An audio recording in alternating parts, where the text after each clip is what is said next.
Hi friend, welcome to GK study. তো GK study তোমাদের সবাইকে স্বাগত। আমরা যে জিকে ম্যারাথনের সিরিজ চালিয়ে যাচ্ছিলাম আমাদের জিকে স্টাডি চ্যানেলে, তো তারই একটা পার্ট নিয়ে চলে এসেছি তোমাদের সাথে আলোচনা করতে। তো জিকে স্টাডিতে প্লে লিস্টে তোমরা চলে যাও, সেখানে গিয়ে প্রত্যেক সাবজেক্টের প্লে লিস্ট করা আছে, সেখান থেকে তোমরা কোশ্চেন অ্যান্সার কিন্তু প্র্যাকটিস করো, ঠিক আছে? এবং চ্যানেলটাকে শেয়ার ও সাবস্ক্রাইব করে দিও। প্রথম কোশ্চেন দেখো, আমাদের একটা ম্যারাথনের জিকে ম্যারাথনের যে সিরিজটা চলছিল তারই অন্যতম ক্লাস এটা। লাক্ষা কতগুলি দ্বীপ নিয়ে গঠিত? অর্থাৎ লাক্ষাদ্বীপ আমাদের যে বঙ্গোপসাগরে আছে, আমাদের বঙ্গোপসাগরে আছে আন্দামান নিকোবর দ্বীপপুঞ্জ এবং আরব সাগরে আছে লাক্ষাদ্বীপ। এই লাক্ষাদ্বীপ কিন্তু 36টি দ্বীপপুঞ্জ নিয়ে গঠিত। কটি দ্বীপপুঞ্জ নিয়ে? 36টি দ্বীপপুঞ্জ নিয়ে গঠিত। এই লাক্ষাদ্বীপের ক্যাপিটালের নাম হচ্ছে কাভারাতি, ঠিক আছে? কাভারাতি হচ্ছে কিন্তু লাক্ষাদ্বীপের ক্যাপিটাল। তাই লাক্ষাদ্বীপ কোথায় অবস্থিত? আমাদের কিন্তু আরব সাগরে অবস্থিত। আচ্ছা, লাক্ষাদ্বীপের যে কোনো অ্যাডমিনিস্ট্রেটিভ কাজ বা প্রশাসনিক কাজ কিন্তু সবসময় কেরালাতে করা হয়। কোথায়? কেরালাতে। লাক্ষাদ্বীপের যেমন হাইকোর্টও কেরালাতে আছে, ঠিক আছে? যেমন আন্দামান নিকোবর দ্বীপপুঞ্জের হাইকোর্ট আমাদের কোথায় আছে? কলকাতা হাইকোর্ট। সেরকম লাক্ষাদ্বীপের হচ্ছে কেরালা। দেশপ্রিয় নামে পরিচিত বিপ্লবীর নাম কী ছিল? আচ্ছা, যে বিপ্লবীর নাম ডাকনাম, অর্থাৎ ডাকনামে খ্যাত ছিল দেশপ্রিয়, সেই বিপ্লবীর নাম কিন্তু হচ্ছে যতীন্দ্রমোহন সেনগুপ্ত। তাহলে যতীন্দ্রমোহন সেনগুপ্তর ডাকনাম ছিল কিন্তু দেশপ্রিয়। তারপরে চলে যাব আমাদের ট্রেজার আইল্যান্ড বইটির লেখকের। ট্রেজার আইল্যান্ড বইটির লেখক হচ্ছে লুইস স্টিভেনসন। লুইস স্টিভেনসন হচ্ছে ট্রেজার আইল্যান্ড বইটির লেখক। পরের কোশ্চেন চলে যাব, ঐতিহাসিক মানে হিস্টোরিয়ান ভিনসেন্ট স্মিথ কাকে বলেছিলেন ভারতের নেপোলিয়ান? তাহলে ভারতের নেপোলিয়ান কাকে বলেছিল? সমুদ্রগুপ্ত। রাজা সমুদ্রগুপ্তকে কিন্তু বলেছিলেন ভারতের নেপোলিয়ান। কে বলেছিলেন? না, হিস্টোরিয়ান ঐতিহাসিক ভিনসেন্ট স্মিথ ভারতীয় রাজা সমুদ্রগুপ্তকে বলেছিলেন কিন্তু কি ভারতের নেপোলিয়ান, ঠিক আছে? তো এটা ভেরি ভেরি ইম্পর্টেন্ট কোশ্চেন। তারপরে দেখো, দিল্লির সুলতানি শাসন কবে থেকে শুরু হয়? দিল্লির সুলতানি শাসন মানে সুলতানি যুগ। সুলতানি যুগের পরে দিল্লিতে আমাদের মোগল সাম্রাজ্য স্টার্ট হয়। তাই সুলতানি যুগ কিন্তু চালু হয় কিন্তু 1206 খ্রিস্টাব্দ। এই 1206 খ্রিস্টাব্দে প্রথম যে সুলতানি যুগের যে প্রথম সাম্রাজ্য বা বংশ ছিল, সুলতানি বংশ, সেটা হচ্ছে কিন্তু আমরা কি জানি? দাস বংশ। যে দাস বংশ প্রতিষ্ঠা করেছিল কি? কুতুবুদ্দিন আইবক। তাই কুতুবুদ্দিন আইবকের মাধ্যমে কিন্তু 1206 খ্রিস্টাব্দ থেকে দিল্লিতে সুলতানি যুগে স্টার্ট হয়। আর দিল্লিতে মুঘল সাম্রাজ্য স্টার্ট হয় 1526 খ্রিস্টাব্দে বাবরের হাত ধরে, যেখানে দ্বিতীয় পানিপথের যুদ্ধে বাবর ইব্রাহিম লোদিকে হারিয়ে দিয়ে দিল্লি সুলতানি শাসন শেষ করে দিয়ে বাবর স্টার্ট করলো কিন্তু মুঘল সাম্রাজ্য। সেটা কত? 1526 খ্রিস্টাব্দে। পরের কোশ্চেনে আমরা চলে যাব, দক্ষিণ কোন দক্ষিণ ভারতীয় শাসক হর্ষবর্ধনের সমসাময়িক ছিল? মানে হর্ষবর্ধন যখন রাজত্ব করছিল, সেই ঠিক একই সময়ে হর্ষবর্ধন যেহেতু ভারতের উত্তরের দিকে, উত্তর ভারতে রাজত্ব করছিল, ঠিক একই সময়ে দক্ষিণ ভারতে কোন রাজা রাজত্ব করছিল? সেটা হয়ে যাবে কিন্তু দ্বিতীয় পুলকেশী। দ্বিতীয় পুলকেশী কিন্তু দক্ষিণ ভারতে রাজত্ব করছিল যে সময় আমাদের হর্ষবর্ধন উত্তর ভারতে রাজত্ব করছিল। কোন উৎসবের বিশেষ বৈশিষ্ট্য হলো নৌকা দৌড়? মানে কোন একটা উৎসব, যে উৎসবে কি নৌকা দৌড় হয়, ঠিক আছে? নৌকাদের রেস হয়, বোট রেস। এটা খুব ইম্পর্টেন্ট এবং খুব ফেমাস বোট রেস যেটা হয় সেটা হচ্ছে ওনাম। সেই খেলাটাকে বলা হয় ওনাম, যেটা হয়ে থাকে কিন্তু কেরালাতে। ভেরি ভেরি ইম্পর্টেন্ট কোশ্চেন, এটা অনেক এক্সামে এসেছে। তো তোমাদের যা যা কোশ্চেন এখানে পাচ্ছ সব কিন্তু মোস্ট ইম্পর্টেন্ট কোশ্চেন। তোমরা এগুলো ভালো করে প্র্যাকটিস করো, এবং প্রত্যেকটি কোশ্চেন কোনো না কোনো প্রিভিয়াস ইয়ার্সে পরীক্ষায় এসেছে। তাহলে উৎসবে একটি বিশেষ বৈশিষ্ট্য, যেখানে নৌকা দৌড় মানে যেখানে যে উৎসবে কী হয় না, বোট রেস হয়, নৌকা দৌড় হয়, সেটা হচ্ছে ওনাম উৎসব, যেটা আমাদের ভারতের রাজধানী, ভারতের দক্ষিণতম যে তামিলনাড়ুর পাশে কেরালার, কেরালা রাজ্যতে দেখা যায়। কেরালাতে আমরা কি দেখতে পারি? কেরালাতে একটা আন্দোলন হয়েছিল যেটা সাইলেন্ট ভ্যালি আন্দোলন। কেরালাতে কিন্তু সবচেয়ে বেশি হায়েস্ট সেক্স রেশিও এবং হায়েস্ট লিটারেসি রেট, মানে কেরালা হচ্ছে সবথেকে শিক্ষিত রাজ্য এবং তাদের সেক্স রেশিও অনেক বেশি, ঠিক আছে? তারপরে কোশ্চেন দেখো, বাংলা সাহিত্যর প্রাচীনতম নিদর্শন, বাংলা সাহিত্যের প্রাচীনতম নিদর্শন যেটা হচ্ছে যে বইটা, সেটা চর্যাপদ, ঠিক আছে? The autobiography of an unknown Indian, এটা কার আত্মজীবনী, মানে কার আত্মজীবনী সম্বন্ধে এই বইটি লেখা হয়েছে? The autobiography of an unknown Indian, সেটা হবে নীরদ সি চৌধুরী, ঠিক আছে? পরের কোশ্চেন তোমরা দেখো, চীনের মুদ্রার নাম কি? যেমন আমাদের ভারতের মুদ্রার নাম আমরা কি বলে জেনে থাকি? টাকা, তাই না? টাকা বা রুপিয়া হিসাবে আমাদের ভারতের যে কারেন্সি বা মুদ্রা আমরা জেনে থাকি, সেরকম চীনের মুদ্রার নাম হচ্ছে ইউয়ান বা রেন মিনবি। চীনের মুদ্রার নাম বা কারেন্সির নাম হচ্ছে কিন্তু রেন মিনবি। ঠিক আছে, চীনের রাজধানী কি? চীনের রাজধানী কিন্তু বেইজিং। চীন কিন্তু আমাদের সবথেকে হাইয়েস্ট পপুলেট যে সিটিটা, যেটা হচ্ছে বেইজিং, যেটা চীনের রাজধানী, সেটা হচ্ছে কি চীনে। চীন কিন্তু সবথেকে হাইয়েস্ট কী ছিল, পপুলেশনযুক্ত রাষ্ট্র ছিল, যেটাকে টপকে ভারত 2023 সালে কিন্তু এখন এই মুহূর্তে ওয়ার্ল্ডে সবথেকে বেশি জনসংখ্যা বিশিষ্ট দেশ, যেটা এখন চীন সেকেন্ডে চলে গেছে। পরের কোশ্চেন আমরা দেখব, দ্য রিপাবলিক গ্রন্থটি কে লেখেন? ভেরি ভেরি ইম্পর্টেন্ট কোশ্চেন, প্রত্যেকটা কোশ্চেন কোনো না কোনো পরীক্ষায় তোমরা পেয়েছো বা দেখতে পাবে। দ্য রিপাবলিক এই বইটি কিন্তু লিখেছে প্লেটো। রিপাবলিক বইয়ের লেখক হচ্ছে কিন্তু প্লেটো। প্রথম কোন ভারতীয় অস্কার পান? প্রথম ভারতীয় অস্কার পান কিন্তু আমাদের ভানু আথাইয়া। ভানু আথাইয়া প্রথম ভারতীয় যিনি অস্কারে নমিনেটেড হন এবং অস্কার পান, এবং এই ভানু আথাইয়া অনেকবার কিন্তু নমিনেটেড হয়েছিল অস্কারের জন্য, কিন্তু ভানু আথাইয়া আমাদের প্রথম ইন্ডিয়ান যিনি অস্কার পুরস্কার পান। কোন বাদ্যযন্ত্রের সঙ্গে পণ্ডিত রবিশঙ্কর যুক্ত ছিলেন? পণ্ডিত রবিশঙ্কর কোন বাদ্যযন্ত্রের সাথে যুক্ত ছিলেন? Very very important. Pandit Ravishankar কিন্তু সেতার বাদ্যযন্ত্রের সাথে যুক্ত ছিলেন, কারণ তিনি সেতার বাজাতেন। সুলতান রাজিয়া কাপ কোন খেলার সাথে যুক্ত ছিল? সুলতান রাজিয়া কাপ হকি খেলার সাথে যুক্ত। ঠিক আছে, সুলতান রাজিয়া কাপ কিন্তু হকি খেলার সাথে যুক্ত। আমি তোমাদের খেলা এবং এর সাথে যে কি কোন খেলার সাথে কোন কাপ যুক্ত, এই সম্বন্ধে একটা ক্লাস তোমাদের আমি প্রোভাইড করে দেবো। ঠিক আছে, আমার নোট থেকে তোমরা সেগুলো নোট বানিয়ে নেবে। দি গডফাদার উপন্যাসটি কে লিখেছে? Very very important. The Godfather উপন্যাসটি লিখেছে মারিও পুজো। ঠিক আছে, ভারতের প্রথম নির্বাচিত রাজা কে? ভারতের প্রথম নির্বাচিত রাজা হচ্ছে গোপাল। গোপাল হচ্ছে ভারতের প্রথম নির্বাচিত রাজা। ঠিক আছে, পরের কোশ্চেনের দিকে আমরা চলে যাই। দেখো, পৃথিবীর উচ্চতম হ্রদের নাম কি? পৃথিবীর উচ্চতম হ্রদের নাম টিটিকা হ্রদ।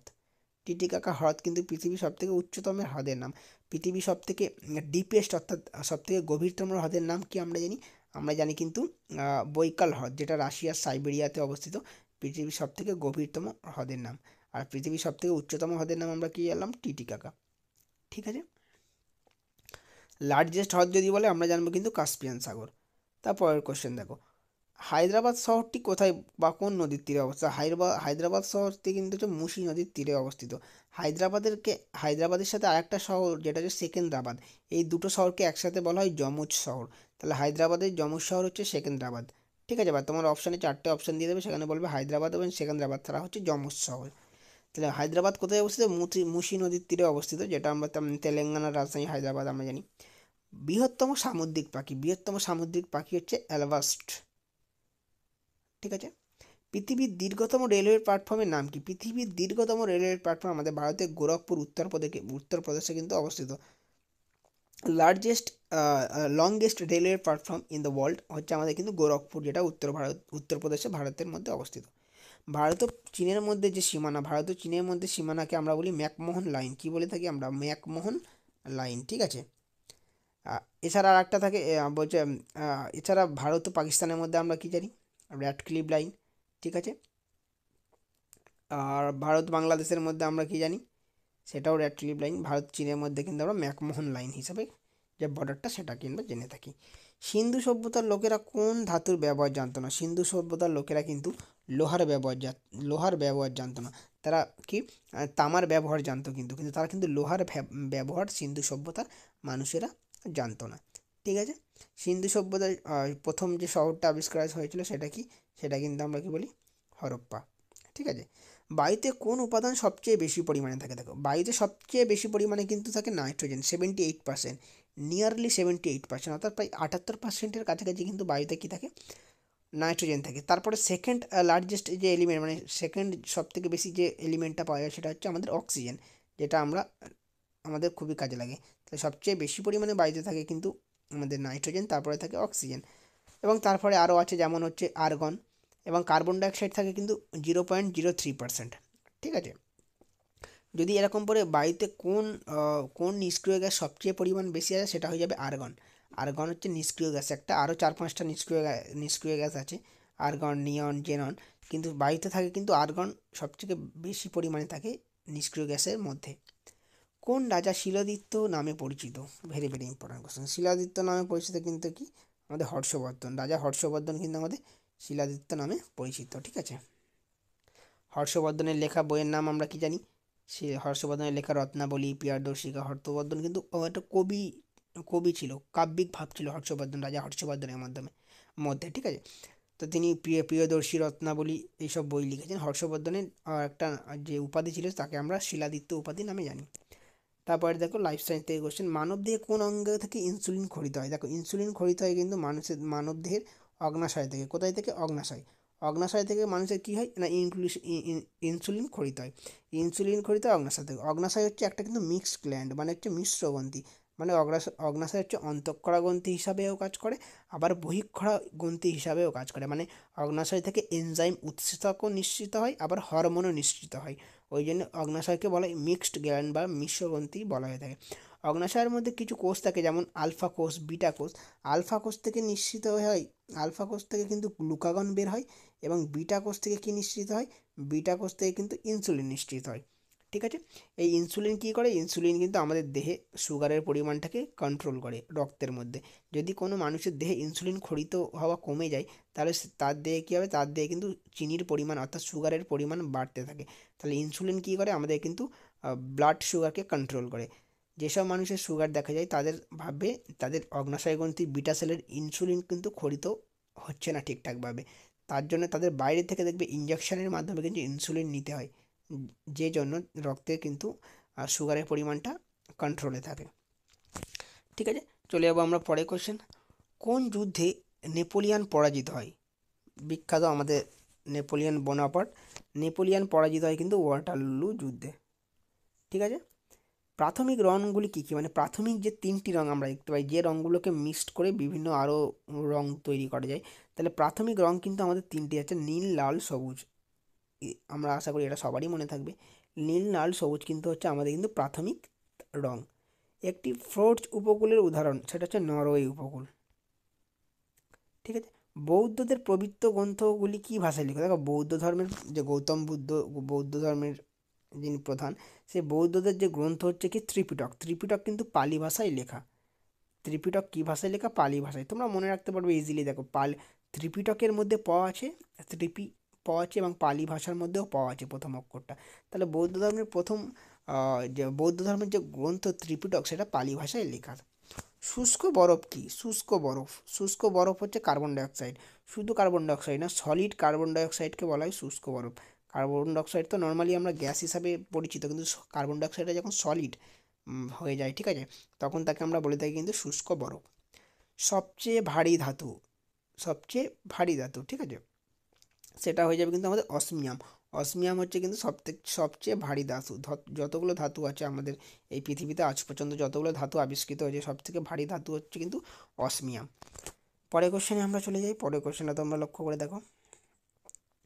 বলছে ভারতের একটি রাজ্য আলাদা সংবিধান আছে, এটি কোন রাজ্য? সেটা হয়ে যাবে কিন্তু জম্মু কাশ্মীর। কিন্তু এখন আর এটা নেই, কারণ জম্মু কাশ্মীরের মধ্যে যে আমাদের 370 ধারা বা আলাদা যে কনস্টিটিউশন জম্মু কাশ্মীরের জন্য প্রযোজ্য হতো, সেটা কিন্তু অ্যাবলিশড হয়ে গেছে। মানে সেটাকে কিন্তু আমাদের ভারত সরকার পার্লামেন্টে বিল পাস করে 370 ধারা অ্যাবলিশড করে দিয়েছে, ঠিক আছে। যার জন্য কিন্তু এই ভারতবর্ষে যে আলাদাভাবে সংবিধান কিন্তু আর জম্মু কাশ্মীরের জন্য নেই, ঠিক আছে। পরে কোশ্চেন দেখো, বায়ুমণ্ডলে না থাকলে আকাশের রং কী হতো? বায়ুমণ্ডল যদি আমাদের মধ্যে না থাকতো তাহলে আকাশের রং কালো হতো। কেন? কারণ বায়ুমণ্ডল থাকে বলে সূর্যের রং কিন্তু বায়ুমণ্ডলের দ্বারা রিফ্লেক্ট হয়। রিফ্লেক্ট হয়ে আমরা সেখানে কিন্তু দেখতে পাই আকাশের রং নীল বা অনেকটা বেগুনি বা নীল দেখতে পাই, ঠিক আছে। কারণ বায়ুমণ্ডল থাকার জন্য সূর্যের সাদা রং কিন্তু কী হয়? রিফ্লেক্ট অর্থাৎ বিচ্ছুরণ হয়ে গিয়ে কিন্তু সাতশ্রী রঙে ভেঙে যায়। সেখান থেকে আমরা আকাশের রং কী দেখতে পাই? নীল কালারের দেখতে পাই, ঠিক আছে। যেহেতু নীল কালার অর্থাৎ নীল আলোর কী হচ্ছে না, কম্পাঙ্ক অনেক বেশি, ঠিক আছে। কম্পাঙ্ক অনেক বেশি হওয়ার জন্য, তরঙ্গ দৈর্ঘ্য কম হওয়ার জন্য নীল বা বেগুনি কালার আমরা খুব সহজেই দেখতে পাই, ঠিক আছে। ভারতের উপদ্বীপীয় অঞ্চলে সর্বোচ্চ সিংহের নাম কি? ভারতের উপদ্বীপীয় অঞ্চলে সর্বোচ্চ সিংহের নাম হচ্ছে আনাইমুদি। বা উপদ্বীপীয় অঞ্চল বলতে বোঝায় অ্যাকচুয়ালি দক্ষিণ ভারতকে, ঠিক আছে। যে ভারতের যে নিচের দিকে যে সূঁচ মতো যে অঞ্চলটা, যেটা আমাদের বঙ্গোপসাগর এবং আরব সাগরের মাঝামাঝি যে সূঁচ মতো অংশ, সেটাকে উপদ্বীপীয় অঞ্চল বলা হয়। অ্যাকচুয়ালি সেটাকে বলা হয় দক্ষিণ ভারতের যে রাজ্যগুলো। তো সেই উপদ্বীপীয় অঞ্চলের সর্বোচ্চ সিংহের নাম হচ্ছে কি? আনাইমুদি। এই কোশ্চেনটা ঘুরিয়েও পড়তে পারে যে দক্ষিণ ভারতের সর্বোচ্চ সিংহের নাম কি? তাহলে হয়ে যাবে কিন্তু আনাইমুদি, ঠিক আছে। দক্ষিণ ভারতের মানে সবচেয়ে বড় নদীর নাম বললে কী হয়ে যাবে, গোদাবরী নদী, যেটাকে আমরা দক্ষিণের গঙ্গা বলে জেনে থাকি। বিশ্বের প্রাচীনতম ধর্মের নাম কি? বিশ্বের প্রাচীনতম ধর্মের নাম কিন্তু হচ্ছে সনাতন ধর্ম। কোন ধর্ম? সনাতন ধর্ম। পরের কোশ্চেনে আমরা চলে যাই। দিল্লি, মুম্বাই এবং চেন্নাই আর কলকাতা, এই 4টি শহর রাস্তা দিয়ে যুক্ত হচ্ছে, সড়ক পথ দিয়ে যুক্ত হচ্ছে। কি কি? না, দিল্লি, মুম্বাই, চেন্নাই এবং কলকাতা, এই 4টে শহরকে যে রাস্তা দিয়ে যুক্ত করা হচ্ছে, বা যে সড়কগুলো যুক্ত করা হচ্ছে, এই যুক্ত করার জন্য যে প্রজেক্টটা গ্রহণ করা হয়েছে, সেই প্রজেক্টটার নাম হচ্ছে সোনালী চতুষ্কোণ। সেই প্রজেক্টটার নাম হচ্ছে কি? সোনালী চতুষ্কোণ বা কোয়াড্রিল্যাটারাল ট্রায়াঙ্গেল। তাহলে দিল্লি, মুম্বাই, চেন্নাই, কলকাতা। ঠিক আছে, দিল্লি, মুম্বাই, চেন্নাই, কলকাতা যে মেট্রোপলিটন সিটি যেগুলো আছে, এই 4টি শহরকে, ঠিক আছে, সড়ক পথ দিয়ে অর্থাৎ রাস্তার মাধ্যমে যুক্ত করা হচ্ছে। এই প্রজেক্টটার নাম হচ্ছে কিন্তু কি, বা এই প্রকল্পটার নাম হচ্ছে সোনালী চতুষ্কোণ বা কোয়াড্রিল্যাটারাল ট্রায়াঙ্গেল। ব্রিটিশ আমলে গঠিত ভারতের প্রথম বিশ্ববিদ্যালয়, ভেরি ভেরি ইম্পর্ট্যান্ট। ব্রিটিশ আমলে গঠিত ভারতের প্রথম বিশ্ববিদ্যালয় বা ভারতের প্রথম বিশ্ববিদ্যালয় কিন্তু আমাদের পশ্চিমবঙ্গের কিন্তু ক্যালকাটা ইউনিভার্সিটি বা কলকাতা বিশ্ববিদ্যালয়, যেটা স্থাপিত হয়েছিল 1800 কত খ্রিস্টাব্দে, 57 সালে। এটা কিন্তু ভেরি ভেরি ইম্পর্ট্যান্ট। তাহলে ব্রিটিশ আমলে ভারতের প্রথম বিশ্ববিদ্যালয়ের নাম হচ্ছে কলকাতা বিশ্ববিদ্যালয়। জলে আর্সেনিকের স্বাভাবিক পরিমাণ কত? জলে আর্সেনিকের স্বাভাবিক পরিমাণ তোমরা মনে রাখবে 0.05 মিলিগ্রাম পার লিটার। হিমালয় কী ধরনের পর্বত? হিমালয় হচ্ছে ভঙ্গিল পর্বত। ভঙ্গিল পর্বত মানে কি? যেগুলো হচ্ছে ভাঁজ খেয়ে খেয়ে তৈরি হয়, মানে ভাঁজের ওপর ভাঁজ দিয়ে যে পর্বত সৃষ্টি, সেটাকে পাচ্ছে ভঙ্গিল পর্বত। এরকম আরও ভঙ্গিল পর্বত হচ্ছে আমাদের পৃথিবীতে হচ্ছে আল্পস, রকি, ঠিক আছে, এইগুলো হচ্ছে কি আল্পস, রকি, এই যে পর্বতগুলো বা আমাদের হিমালয়, এগুলো সব হচ্ছে ভঙ্গিল পর্বত। আমাদের মাউন্ট এভারেস্ট K2, হিমালয়ের মাউন্ট এভারেস্ট কিন্তু ইয়াংগেস্ট আর কি ইয়াংগেস্ট ভঙ্গিল পর্বত, যেটাকে আমরা বলে থাকি, মানে নবীন ভঙ্গিল পর্বত। এদের দৈর্ঘ্য কিন্তু এখনও প্রতি বছর মিলিমিটার হিসাবে কিন্তু বেড়ে চলেছে আমাদের হিমালয়ে। পরে দেখো, প্রোটন আবিষ্কার কে করে? প্রোটন আবিষ্কার করে বিজ্ঞানী রাদারফোর্ড কী আবিষ্কার করে? প্রোটন আবিষ্কার করে। আচ্ছা, ইলেকট্রন আবিষ্কার কে করে? এটা তোমরা জানাবে। প্রোটন, ইলেকট্রন এবং নিউট্রন, ঠিক আছে, নিউট্রন আবিষ্কার করে কিন্তু বিজ্ঞানী চ্যাডউইক। আর প্রোটন আবিষ্কার করে কিন্তু কে? রাদারফোর্ড। জাতিসংঘে মানে ইউনাইটেড নেশন, জাতিসংঘের সবচেয়ে লাস্ট যে দেশটি জাতিসংঘের সাথে যুক্ত হয়েছে, সেটার নাম হচ্ছে কিন্তু সাউথ সুদান, মানে দক্ষিণ সুদান জাতিসংঘের সাথে 2011 সাথে লাস্ট বা নবীনতম দেশ, যেটা ইউএন বা ইউনাইটেড নেশনের সাথে যুক্ত হয়েছে। জাতিসংঘের 6টি সরকারি ভাষা আছে, এদের মধ্যে 2টি হচ্ছে ইংরাজি এবং ফার্সি, যেটা হচ্ছে কিন্তু সরকারি কাজে ব্যবহৃত করা হয়। জাতিসংঘের 6টি ভাষার মধ্যে ইংরাজি এবং ফার্সি, এই দুটিকে কিন্তু সরকারি কাজে ব্যবহার করা হয়ে থাকে। ইউরোপের গভীরতম স্থান কোনটি? ইউরোপের গভীরতম স্থান হচ্ছে কাস্পিয়ান সাগর। ইউরোপ মহাদেশের গভীরতম স্থান হচ্ছে কাস্পিয়ান সাগর। যদি বলতো সারা পৃথিবীর গভীরতম স্থান কি, তাহলে হয়ে যেত মারিয়ানা খাত বা মারিয়ানা ট্রেঞ্চ, যেটা অবস্থিত প্রশান্ত মহাসাগরে। ঠিক আছে, যেহেতু এটা ইউরোপের বলেছে, তাহলে এটা হয়ে যাবে কাস্পিয়ান সাগর। স্মল পক্স কিসের কারণে? স্মল পক্স কিন্তু হচ্ছে ভাইরাস গঠিত রোগ, ভাইরাসের কারণে হয়। চলে যাই পরের কোশ্চেন। কোন শিরা বিশুদ্ধ রক্ত পরিবহন করে? দেখো, সাধারণত শিরা হচ্ছে দূষিত রক্ত পরিবহন করে, মানে দূষিত মানে কার্বন ডাইঅক্সাইড যুক্ত রক্ত পরিবহন করে কে? আমাদের শিরা। আর ধমনী পরিবহন করে শুদ্ধ রক্ত, মানে অক্সিজেন যুক্ত রক্ত। একমাত্র ব্যতিক্রম হচ্ছে ফুসফুসীয় শিরা, যে বিশুদ্ধ রক্ত পরিবহন করে। ব্যাপারটা বুঝতে পারলে? শিরা কিন্তু দূষিত রক্ত পরিবহন করে, অর্থাৎ কার্বন ডাইঅক্সাইড যুক্ত রক্ত পরিবহন করে, কিন্তু একমাত্র ফুসফুসীয় শিরা হচ্ছে ব্যতিক্রম, যে হচ্ছে শুদ্ধ বা বিশুদ্ধ রক্ত পরিবহন করে, অর্থাৎ অক্সিজেনযুক্ত রক্ত পরিবহন করে। ঠিক আছে, তারপরে কোশ্চেন দেখো, আন্তর্জাতিক অলিম্পিক কমিটির সদর দপ্তর কোথায়? আন্তর্জাতিক অলিম্পিক কমিটির সদর দপ্তর অবস্থিত আমাদের লুসেন, সুইজারল্যান্ডে কিন্তু আমাদের আন্তর্জাতিক অলিম্পিক কমিটির সদর দপ্তর বা হেডকোয়ার্টার অবস্থিত। স্টিফেন হকিংস যে আমাদের সায়েন্টিস্ট একটা, ঠিক আছে, তো স্টিফেন হকিংস তার যে একটা বই লিখেছিল, সেই বইটির নাম a brief history of time. এটি অনেক পরীক্ষায় এসেছে, ঠিক আছে, এগুলো কিন্তু সব রিপিটেড কোশ্চেন এবং মোস্ট ইম্পর্ট্যান্ট কোশ্চেন তোমাদের জন্য কিন্তু আমি ক্লাসের মধ্যে প্রোভাইড করছি। তো স্টিফেন হকিংস হচ্ছে কিন্তু একজন বিজ্ঞানী, ঠিক আছে, যিনি তার একটা বই লিখেছেন, যে বইটির নাম হচ্ছে brief history of time. Modern Olympic, অর্থাৎ এখন যে অলিম্পিকটা হয় আমাদের, এটাকে বলে মডার্ন অলিম্পিক। এর আগে যেটা অলিম্পিক স্টার্ট হয়েছিল বিফোর খ্রিস্ট, যিশু খ্রিস্ট জন্মের পূর্বে 776 খ্রিস্টপূর্বাব্দে। ঠিক আছে, সেটা না, এটা হচ্ছে modern Olympic. Modern Olympic start হয়েছে কিন্তু আমাদের কোথায় না, হচ্ছে অ্যাথেন্স। অ্যাথেন্স বলছি, হ্যাঁ অ্যাথেন্স, মডার্ন অলিম্পিক অ্যাথেন্স, যেটা হচ্ছে গ্রিসের রাজধানী। তাহলে অ্যাথেন্সে কিন্তু প্রথম মডার্ন বা আধুনিক অলিম্পিক স্টার্ট হয়েছিল। ঠিক আছে, কোথায়? গ্রিসের রাজধানী অ্যাথেন্সে। কত খ্রিস্টাব্দে? 1896 খ্রিস্টাব্দে 6 এপ্রিল। তাহলে মডার্ন অলিম্পিক স্টার্ট হয় অ্যাথেন্স, গ্রিসের রাজধানী অ্যাথেন্সে 1896 খ্রিস্টাব্দে 6 এপ্রিল। ঠিক আছে, পরের কোশ্চেনে আমরা চলে যাই। পরের কোশ্চেনটা তোমরা লক্ষ্য করে দেখো, পরের কোশ্চেনটা বলছে যে কোনো দুজন বাঁশিবাদকের নাম লেখো। যে কোনো দুজন বাঁশিবাদকের নাম হচ্ছে পান্নালাল ঘোষ এবং হরিপ্রসাদ চৌরাশিয়া। পরের কোশ্চেন দেখো, দৈনিক পত্রিকা দি স্টেটম্যান, এটার আগের নাম কী ছিল? দৈনিক পত্রিকা স্টেটম্যানের আগের নাম ছিল কিন্তু the Friend of India. The Friend of India. ঠিক আছে, তো এই ছিল আমাদের কি বলবো, জিকে ম্যারাথনের ক্লাস। তোমরা এই কোশ্চেনগুলো ভালো করে দেখো, তোমাদের কিন্তু আশা করি খুবই পরীক্ষায় সাহায্য করবে। বেশি বড় বড় ক্লাস দিচ্ছি না, ঠিক আছে, ছোটো ছোটো 20 মিনিট, 15 মিনিট, 18 মিনিটের এমন ক্লাস দেবো। তোমরা এই কোশ্চেনগুলো প্র্যাকটিস করো এবং চ্যানেলটাকে শেয়ার ও সাবস্ক্রাইব করে দিও। দেখা হচ্ছে নেক্সট ক্লাসে।